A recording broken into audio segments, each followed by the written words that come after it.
네, 안녕하세요. 김용환입니다. 고대 근동 창조 설화와 창세기 인간 인권에 대해서 같이 한번 살펴보겠습니다. 책 태초에 인권이 있었다.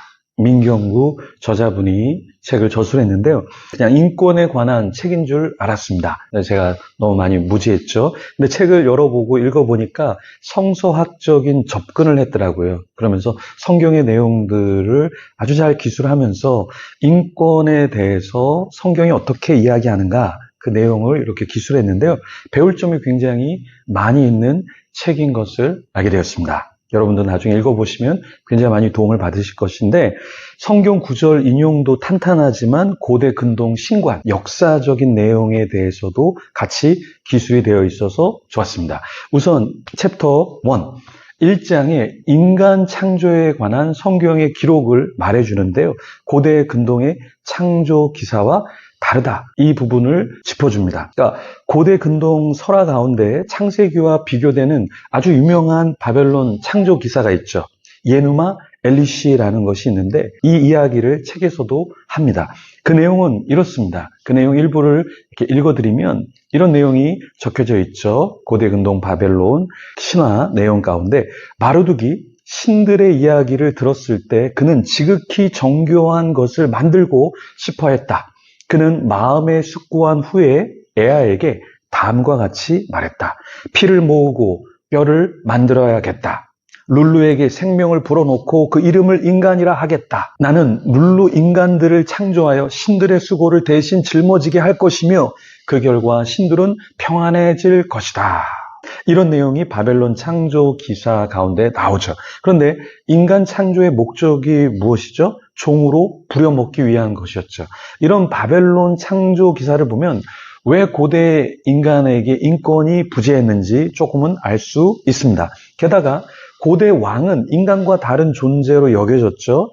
고대 근동의 왕은 신을 대리하는 존재다. 이렇게 보았죠. 이집트 파라오 람세스는 라에 의해 태어났다라는 의미였죠. 신에 의해 점지된 자로 신의 대리자로 인간들이 섬겨야 할 존재였습니다. 그래서 왕이 숭배되고 백성들은 왕을 섬겨야만, 무조건 섬겨야만 하는 그런 구조였죠. 그렇기 때문에 이 백성들에게 인권이 그렇게 오늘날처럼 주어지진 않았죠. 그러나 성경은 인간은 하나님의 형상으로 창조되었다. 이렇게 말씀하고 있죠.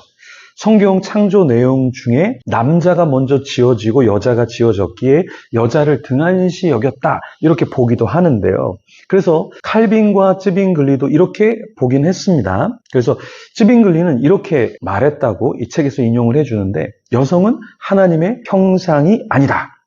조금 받아들이기 어려운 내용을 이야기했죠. 근데 칼빈은 이 정도는 아니었지만 타락 후에 여성은 남자에게 예속되었다. 이렇게 이야기했습니다. 그러나 정말 성경적으로 보면 창세기 1장 26절에서 28절은 인간이 하나님의 모양과 형상대로 지음을 받았다라는 것을 이야기하죠. 그래서 이 책은 태초부터 하나님 안에 인권이 있음을 기술해주고 있습니다. 그러면서 형벌, 안식, 품삯, 헤세드에 대한 내용, 경계표를 옮기는 것, 고아와 과부를 돌봐야 한다는 내용, 노예에 관한 기술, 이런 것들을 다양하게 언급하고 있는데요. 이런 것은 무엇을 말하고 있습니까? 인간이 서로 하나님 안에서 서로 사랑하고 서로 존중해야 할 존재다. 그리고 자유로운 삶을 살아야 할 존재다. 이런 것을 기술하고 있는 것이죠. 이런 것을 말하고 있는 것이죠. 그러니까 인간은 행복해야 할 존재임을 성경적으로 알려주고 있습니다. 그렇게 앞에서 언급한 것처럼 품삯을 제대로 주고 경계표를 옮기지 말고 노예라 할지라도 자유롭게 해줘야 된다. 이렇게 성경은 실제로 도망친 종이라 할지라도 보호해주고 함부로 바로 주인에게 넘기지 말라. 이렇게 성경은 말씀하고 있습니다. 신명기 23장 15절 말씀 보면 이런 말씀이 있죠.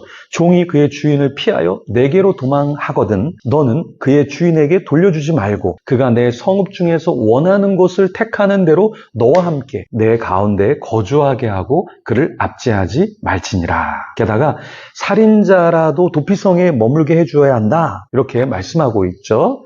그러니까 성경에서는 인권에 관해서 말하고 있는데요.